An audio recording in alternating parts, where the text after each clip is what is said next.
What does the Sataw bean taste like? Um, Crunchy, a little bit like bitterness. จะมันๆแค่นั้นมันๆกรอบ It's an aggressive pungency that starts out as bitterness but sort of bursts or explodes into something way deeper. Looks like a fava bean. And that was the first relation that I had with it, was like, what is this? Maybe it's like a fava bean in Thailand. And I didn't know that it was as funky as it was, and I tasted it and I was like, wow, it's got this funk to it, which is interesting. She was like, oh, these are broad beans. And I said, no, they're Sataw beans or stink beans. And she said to her friend, she said, broad beans. But then once you taste them, you realize they're really not broad beans. I've noticed that there are two kinds of people that eat Sataw. It's like people that love it or people that hate it. There's really no middle ground. It's something where you either love it or hate it. I'm one of the guys that loves it. It's not everybody can handle it. But once when you like it, you kind of, oh, I cannot stop think about that. It's a deep umami that kind of gathers right in the back, and then you swallow it down. It feels like a spirit. I sound crazy. It's mostly the smell. It's really strong. It's kind of like durian, where like they don't really let you bring it on flights because it smells goes everywhere. I think for some people it can be overwhelming. That funk can be overwhelming. Same as something like durian. Some people love it and some people hate it. I love durian too. It's not gonna stay with you until next day, like in the morning. You know what I mean, right? ๆมันมีกลิ่นพูดอะไรแล้วก็รู้เลยว่าทานสตอมา มันจะมีกลิ่นติดตัวเลยเวลาฉี่เวลาอะไรนี่จะเป็นกลิ่นสตอเลยค่ะ But for me, it was first bite, I knew that I loved it. It's sort of like the dearest dreams that you held to your heart crumbling down inside.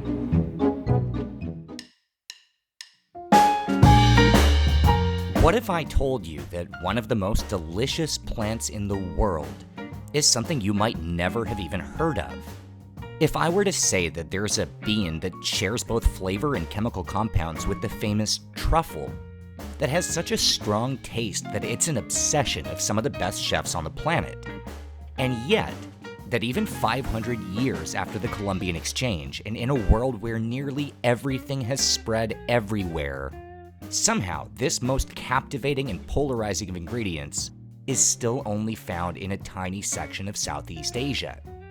Today, I'm going to introduce you to the stinky bean, something that you probably don't know about yet, but might finally be coming to a table near you.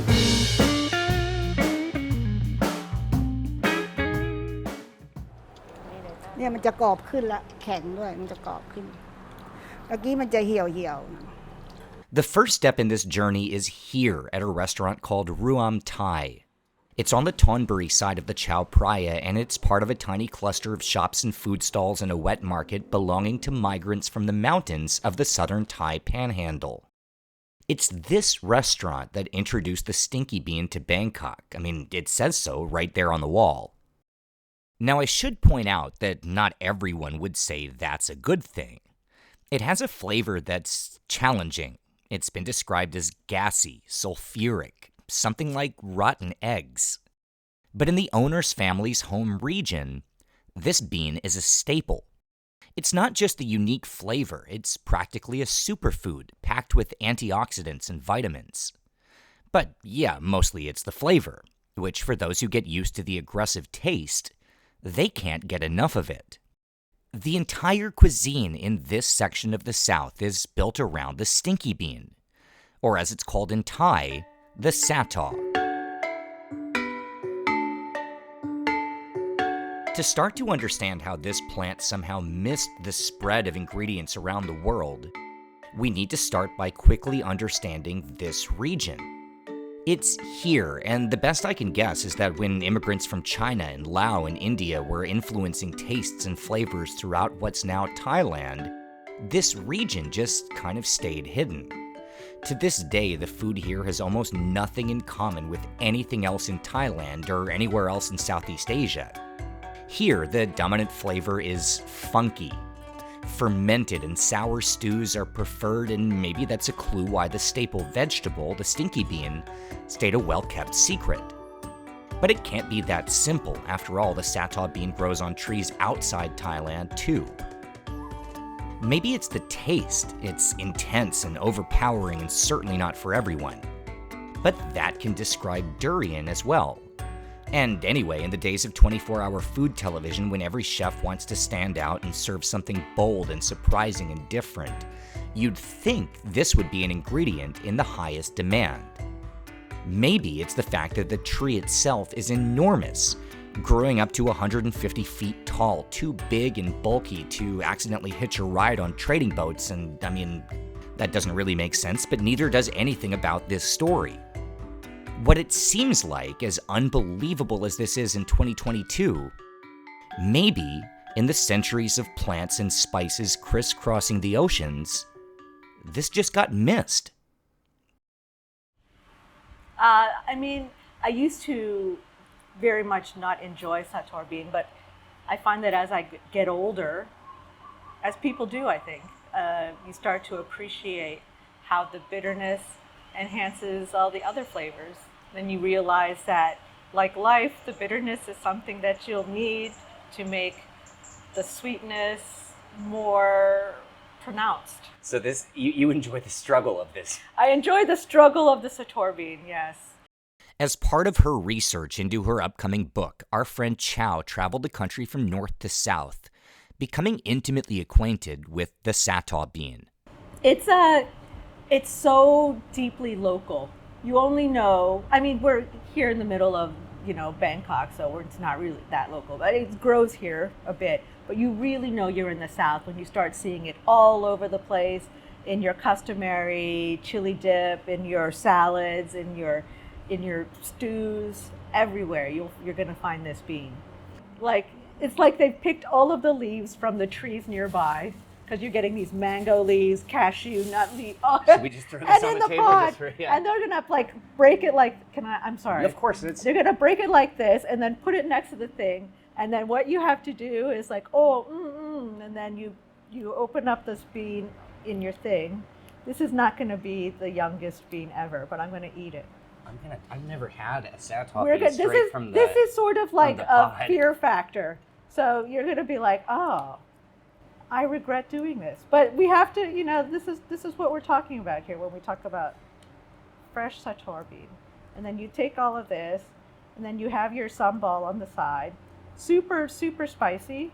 So then you have the sambal, then you're like this, spicy, and then you go to fight the spice.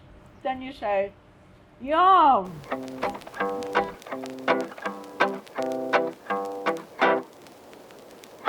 My own first encounter with a stinky bean came, just like Chow, in the mountains of southern Thailand. It was March, and it's Daria's birthday week, and we took a trip to Krabi with the idea of spending 3 days on a beach on an island, after a few days riding around the mountains on motorbike. Now, after spending more than a decade in Asia, working as a chef and traveling all over the world, cooking and eating, the last thing I expected was to find a vegetable that not only had I never heard of before, but which seemed to hit an entire section of taste buds that I didn't even know I had. I don't need to tell you that I became obsessed. This was captivating and challenging, and I dove in head first, and by the time we took our ferry to our resort, I was sweating stinky beans from my pores, and Daria informed me that if I had any more in the next few days, I'd be sleeping outside.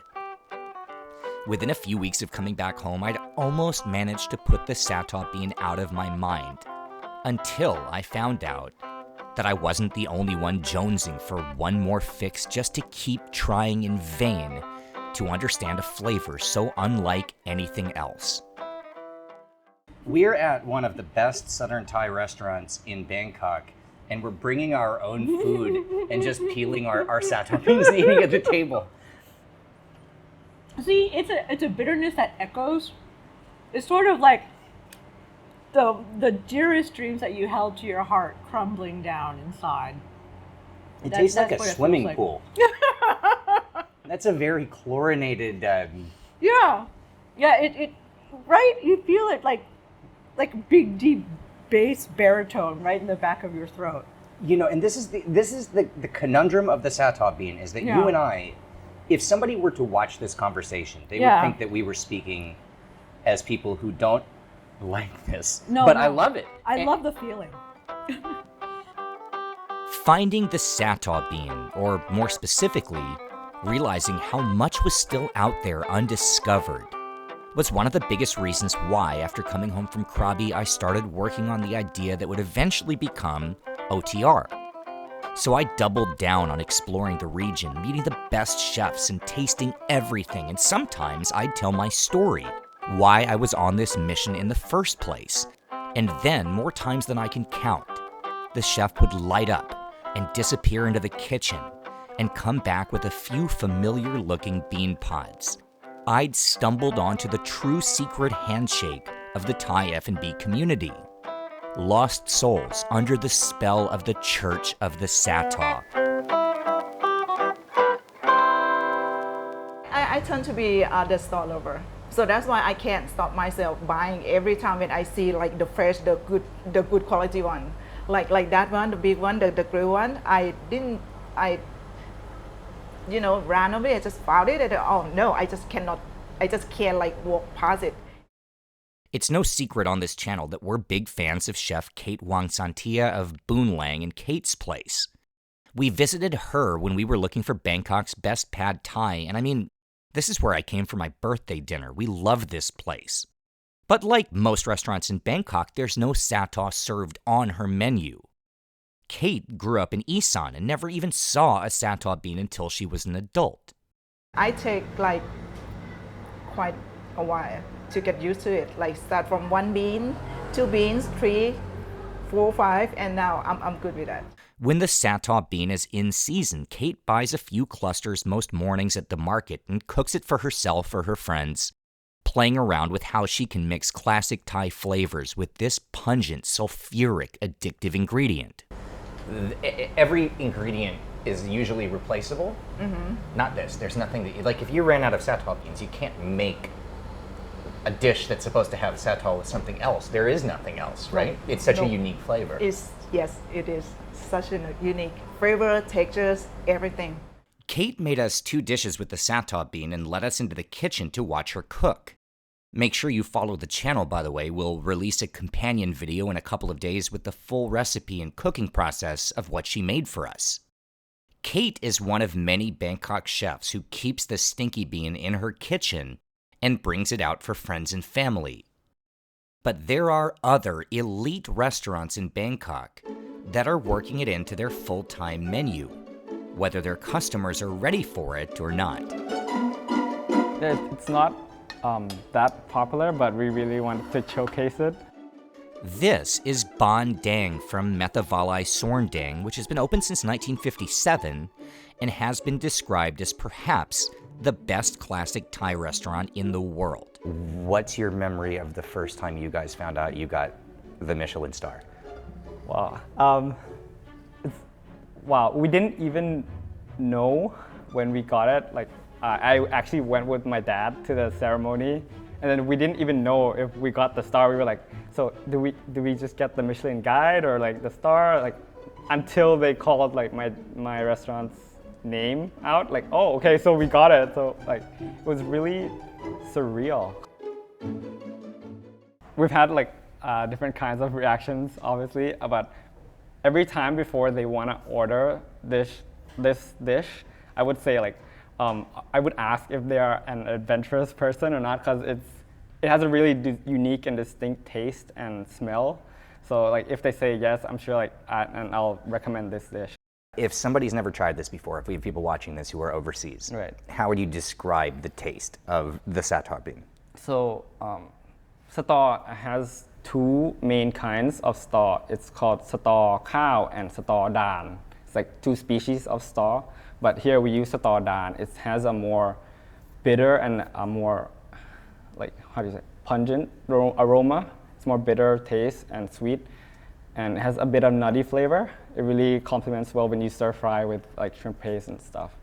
But I guess you can bring down the bitterness with shrimp paste, or some people stir fry with curry paste. Yeah, and it really goes well if you open your heart to it. Do you like it? Yeah, I love it. It's one of my favorite dishes. Ban Dang serves 2 dishes using the Sataw bean. This one literally translates to 3 bad-smelling items stir-fried together. In this case, the restaurant uses sataw, pickled garlic, and cassia leaves along with thin vermicelli. And the second dish is pad sataw, which stir-fries the beans with shrimp, fermented shrimp paste, ground pork, fresh chilies, and a little bit of palm sugar. And this is the dish that, while nowhere near mainstream yet, it represents perhaps the best chance for the humble Stinky Bean to finally push beyond the borders of a few southern provinces. And thus begins the story of how the Sataw bean, 500 years after missing out on the Columbian Exchange, might begin its pungent path to a grocery store near you.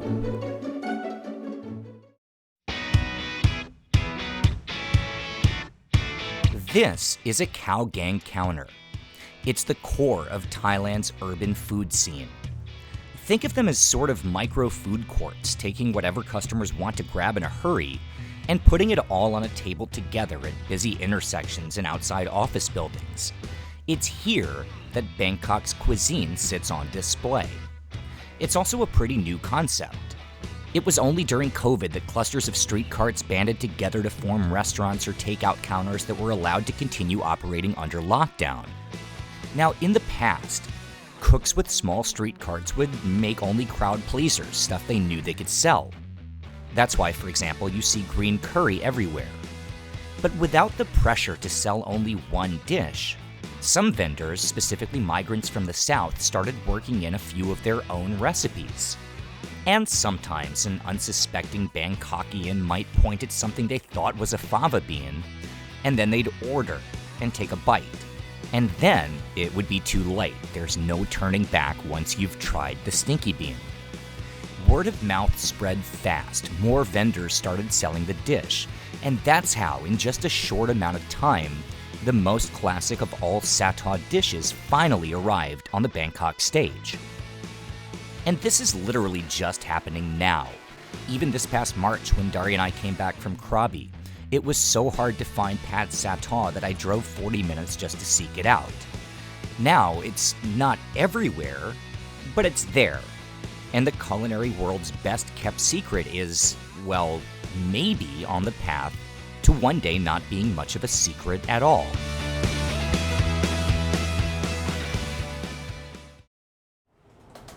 So this is duck skin crisp, and that's duck yolk confit that I put on the duck skin crisp. This is our Sataw puree. Thank you.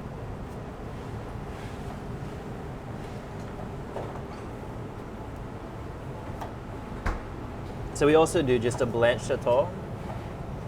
And we're using this like a seasoning rather than, this is not a Sataw dish, it's a duck dish. Mm-hmm. We use the Sataw to season it. So we top the Sataw with a bit of macadamia, but then we season that with candied fennel. There's never been a Thailand restaurant awarded 3 Michelin stars. But if there were a betting pool on what might be the first place to achieve it, the smart money might be on Canvas. This is one of the most exciting fine dining restaurants on the planet, where Texas-born executive chef Riley Sanders wows diners with a 22-course tasting menu, blending modern art with the bounty of Thailand. This is the kind of place where chefs go on a special occasion. To me, Sataw is funky, and a kind of sulfurous type of funk is what it has. And it's like cabbage, and like shiitake mushroom is another one. And it's something where you either love it or hate it. I'm one of the guys that loves it. It's been on the menu since the day that we opened, and we keep it on the menu like almost every year since then. One of the things that I also really like about it for using Sataw and understanding that some people don't like it is being challenged and thinking maybe we can make them like it. So maybe we can make them like it if it's not overwhelming the dish, but if we do use it in balance with some other flavors. So that's another reason why I like to have it on the menu too. Not only for the people that love Sataw already, but maybe we can convert some people that haven't had a delicious Sataw yet. Canvas isn't the only world-class restaurant to fall in love with the Stinky Bean. It's also highlighted on the menu at Sorn, which is currently the number 39 restaurant on the planet. And whether the future of this unique and unforgettable ingredient is to be used like a sulfuric truffle by the world's best chefs, or to take its place next to green curry and tom yum soup on Thai menus everywhere, or to find its way onto grocery store shelves like mangoes and pineapples and other local ingredients that now come from everywhere. The one thing that is apparent is that even after 500 years of being ignored and passed over and confused for other things, the humble Sataw is just too unique to stay a secret forever. And that's the story of the Stinky Bean, history's most overlooked culinary wonder. Maybe it's not for everyone, but it's pretty awesome to find something that reminds us, no matter who we are or where we are, whether we cook for a living or just follow our own inner Bourdain in search of that next culinary adventure, that somehow there are still amazing things out there, unknown to the masses and ready to activate some taste buds that we didn't even know we had. And just like after my very first encounter with the Sataw on a motorbike trip to the mountains outside Krabi, after 2 days filming, I find myself fulfilled, exhilarated, and probably sleeping on the couch for the next night or two. It was so worth it though. Subscribe to the channel for more from OTR and follow the links below to follow us on Instagram and Facebook.